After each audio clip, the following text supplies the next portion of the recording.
अगर आप पसंद करते हैं रेस म्यूजिक स्टूडियो का ऑडियो वीडियो तो लाल बटन को दबाकर हमारे चैनल को सब्सक्राइब करें और बेल आइकन को दबाना ना भूलें।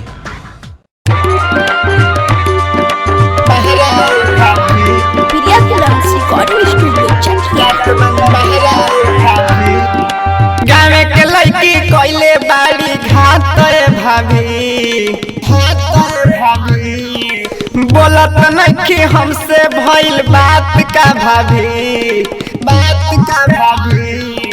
दिन रात रोतानी ओकरे याद में भाभी घर रह बनाही हम जात बन बहराए भाभी घर रह बनाही हम जात बन बहराए भाभी घर रह बनाही हम जात बन बहराए भाभी गाँव के लड़की कोइले बाड़ी घात भाभी बोलत नहीं हमसे भइल बात का भाभी घर रह बनाही हम जात बन बहराए भाभी घर रह बनाही हम जात बन बहराए भाभी जात बन बहराए भाभी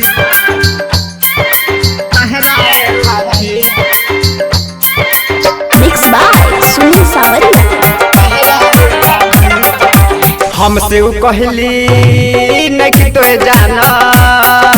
तो बचपन के प्यारे गइल भुलाई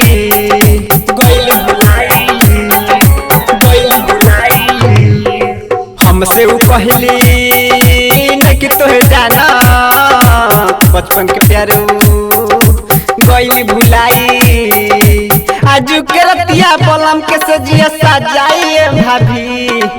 आजू के रतिया बलम के सजिया सजाइए भाभी घर रह बनाही हम जात बन बहराए भाभी घर रह बनाही हम जात बन बहराए भाभी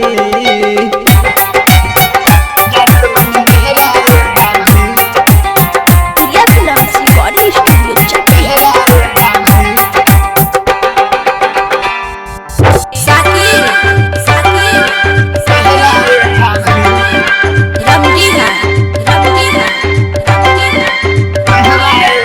रंजित बबलू सुती कैसे संगवा हमसे जुदाई कैसे सहाई हो रंजित बबलू के सुती कैसे संगवा हमसे जुदाई कैसे सहाई परदेसी मनोहर ना भुलाइए भाभी परदेसी मनोहर ना भुलाइए भाभी घर रह बनाही हम जात बन बहराए भाभी घर रह बनाही हम जात बन बहराए भाभी गाँव के लड़की कोइले बाड़ी घात भाभी बोलत नहीं हमसे भइल बात का भाभी